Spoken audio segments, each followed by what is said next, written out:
Gênesis 15. Deus faz uma aliança com Abraão.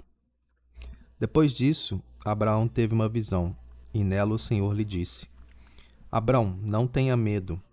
Eu o protegerei de todo perigo e lhe darei uma grande recompensa. Abraão respondeu: Ó Senhor meu Deus, de que vale a tua recompensa se eu continuo sem filhos? Eliezer de Damasco é quem vai herdar tudo o que tenho. Tu não me deste filhos, e por isso um dos meus empregados, nascido na minha casa, será o meu herdeiro. Então o Senhor falou de novo e disse: O seu próprio filho será o seu herdeiro, e não o seu empregado Eliezer. Aí o Senhor levou Abraão para fora e disse: Olhe para o céu e conte as estrelas se puder, pois bens, será esse o número de seus descendentes.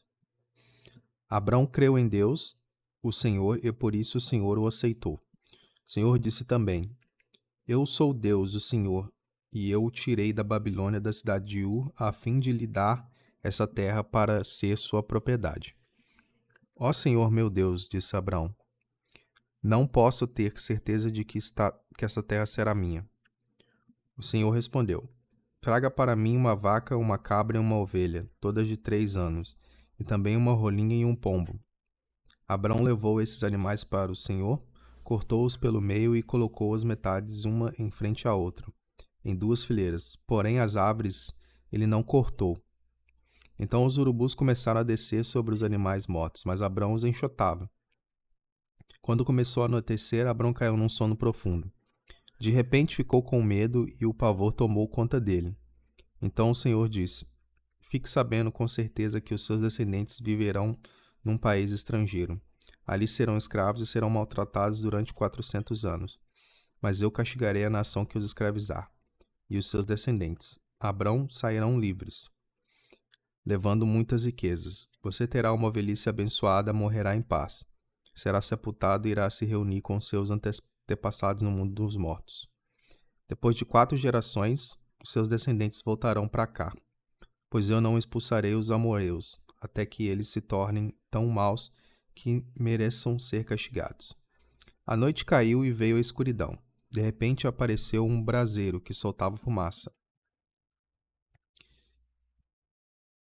e uma tocha de fogo. E o braseiro e a tocha passaram pelo meio dos animais partidos. Nessa mesma ocasião, o Senhor Deus fez uma aliança com Abrão. Ele disse: Prometo dar aos seus descendentes essa terra, desde a fronteira com o Egito até o rio Eufrates, incluindo as terras dos Queneus, dos Quenezeus, dos Cadmoneus, dos Eteus, dos Pirizeus, dos Rafins, dos Amorreus, dos Cananeus, dos Girgazeus e dos Jebuseus.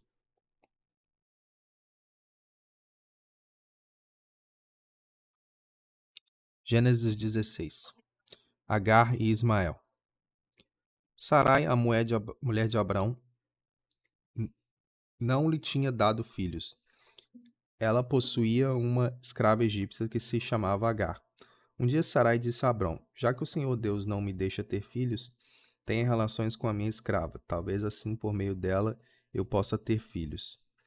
Abrão concordou com o plano de Sarai, e assim ela lhe deu Agar para ser sua concubina. Isso aconteceu quando já fazia 10 anos que Abrão estava morando em Canaã. Abrão teve relações com Agar e ela ficou grávida.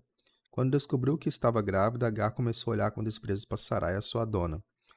Aí Sarai disse a Abrão: Por sua culpa, Agar está me desprezando. Eu mesma a entreguei nos meus braços.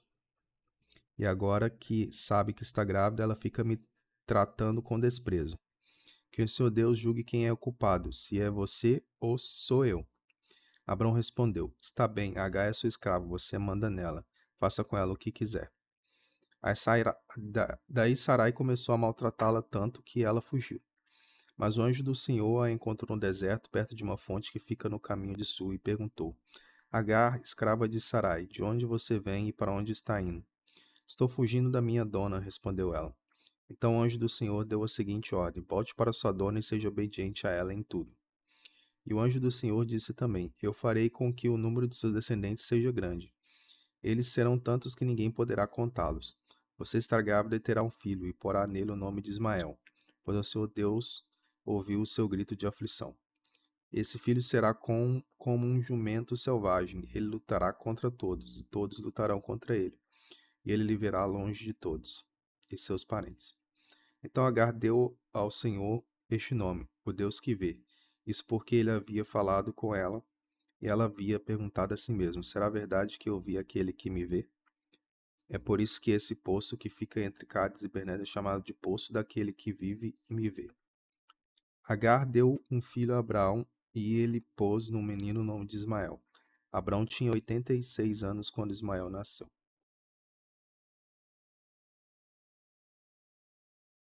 Gênesis 17. A aliança e a circuncisão. Quando Abraão tinha 99 anos, o Senhor Deus apareceu a ele e disse: Eu sou o Deus Todo-Poderoso, viva uma vida de comunhão comigo, e seja obediente a mim em tudo.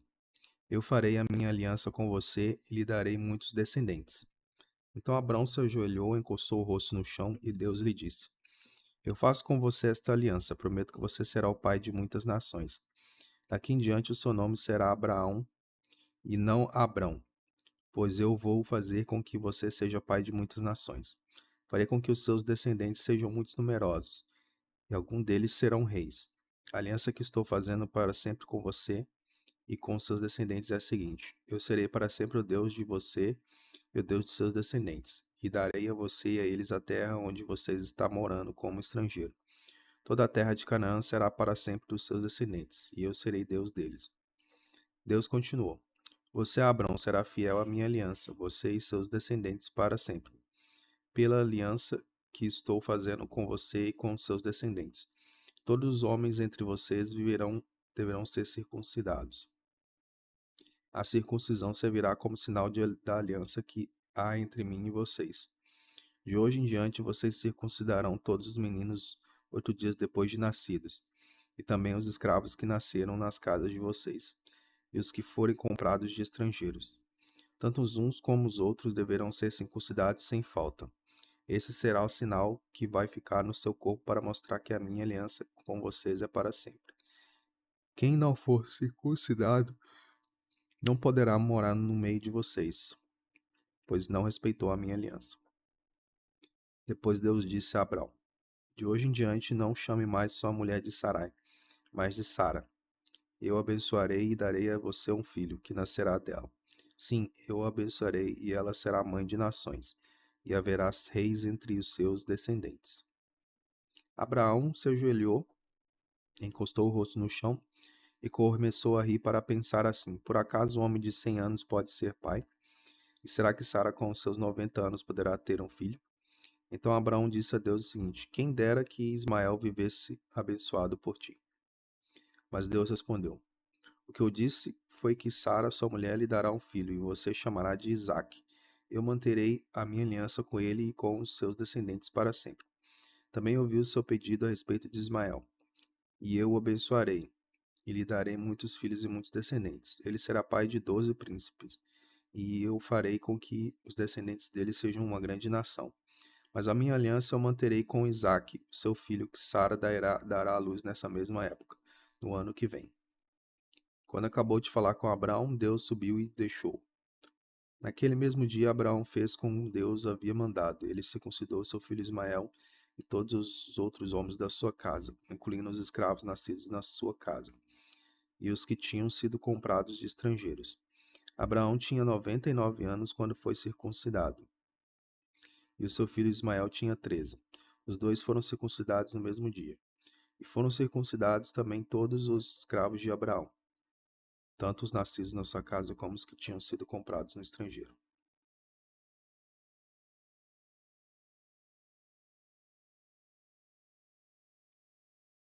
Gênesis 18. Deus promete um filho a Abraão. O Senhor Deus apareceu a Abraão no bosque sagrado de Mamre. Era a hora mais quente do dia. Abraão estava sentado na entrada da sua barraca. Ele olhou para cima e viu 3 homens de pé na sua frente. Quando os viu, correu ao encontro deles. Ajoelhou-se e encostou no rosto no chão e disse: Senhores, se eu mereço a sua atenção, não passem pela minha humilde casa sem me fazerem uma visita. vou mandar trazer água para lavarem os pés, e depois os senhores descansarão aqui embaixo da árvore. Também vou trazer um pouco de comida, e assim terão forças para continuar a viagem. Os senhores me honrarão com a sua visita, portanto, deixem que eu os sirva. Eles responderam: Está bem, nós aceitamos. Abraão correu para dentro da barraca e disse a Sara: Depressa, pegue uns 10 quilos de farinha e faça pão. Em seguida, ele correu até onde estava o gado, escolheu um bom bezerro novo e entregou a um dos empregados, que o preparou para ser comido. Abraão pegou coalha, leite e carne preparada e pôs tudo diante dos visitantes. Ali, debaixo da árvore, ele mesmo serviu a comida e ficou olhando. Então eles perguntaram: Onde está Sara, sua mulher? Está na barraca, respondeu Abraão. Um deles disse: No ano que vem eu virei visitá-lo outra vez, e nessa época Sara, sua mulher, terá um filho. Sara estava atrás dele na estrada da barraca, escutando a conversa. Abraão e Sara eram muito velhos, e Sara já havia passado da idade de ter filhos. Por isso riu por dentro e pensou assim: Como eu poderei ter prazer sexual agora que eu e meu senhor estamos velhos? Então o senhor perguntou a Abraão: Por que Sara riu? Porque disse que estava velha demais para ter um filho. Será que para o senhor há alguma coisa impossível? Pois, como eu disse, no ano que vem virei visitá-lo outra vez, e nessa época Sara terá um filho. Ao escutar isso, Sara ficou com medo e quis negar. Eu não estava rindo, disse ela, mas o senhor respondeu: Não é verdade, você riu mesmo. Abraão pede em favor de Sodoma. Depois de visitantes se levantarem e foram para um lugar de onde podiam ver a cidade de Sodoma, e Abraão os acompanhou para lhes mostrar o caminho. Aí o Senhor Deus disse a si mesmo: Não vou esconder de Abraão o que pretendo fazer. Os seus descendentes se tornarão uma grande nação e poderosa, e por meio dele eu abençoarei todas as nações da terra. Eu o escolhi para que ele mande que os seus filhos e os seus descendentes obedeçam os meus ensinamentos e façam o que é correto e justo. Se eles obedecerem, farei por Abraão tudo o que prometi. Aí o Senhor disse a Abraão: Há terríveis acusações contra Sodoma e Gomorra, e o pecado dos seus moradores é muito grave. Preciso descer até lá para ver se as acusações que tenho ouvido são verdadeiras ou não. Então 2 dos visitantes saíram, indo em direção de Sodoma. Porém, Abraão ficou ali com Deus e o Senhor. Abraão chegou um pouco mais perto e perguntou: Será que vais destruir os bons juntos com os maus? Talvez haja 50 pessoas direitas na cidade. Nesse caso, vais destruir a cidade. Será que não as perdoará por amor aos 50 bons? Não é possível que mates os bons juntos com os maus, como se todos tivessem cometido os mesmos pecados. Não faças isso. Tu és o juiz do mundo inteiro, e por isso agirás com justiça. O Senhor Deus respondeu: Se eu achar 50 pessoas direitas em Sodoma, perdoarei a cidade inteira por causa delas. Abraão voltou a dizer: Perdoa o meu atrevimento em continuar falando contigo, pois tu és o Senhor, e eu sou uma simples mortal. Pode acontecer que haja apenas 45 pessoas direitas. Destruirás a cidade por causa dessa diferença de 5? Deus respondeu: Se eu achar 45, não destruirei a cidade. Abraão continuou: E se houvesse somente 40 bons? Por amor a esses 40 não destruirei a cidade. Deus respondeu. Abraão disse: Não fique zangado comigo, Senhor, pois eu continuar a falar. E se houver só 30? Deus respondeu: Se houver 30, eu perdoarei a cidade. Abraão tornou a insistir: Estou sendo atrevido, mas me perdoa, Senhor. E se houver somente 20? Por amor a esses 20, não destruirei a cidade. Deus respondeu. Finalmente Abraão disse: Não fique zangado, Senhor, pois essa é a última vez que eu vou falar. E se houver só 10? Por causa desses 10, não destruirei a cidade. Deus respondeu. Quando o Senhor Deus acabou de falar com Abraão, ele foi embora, e Abraão voltou para casa.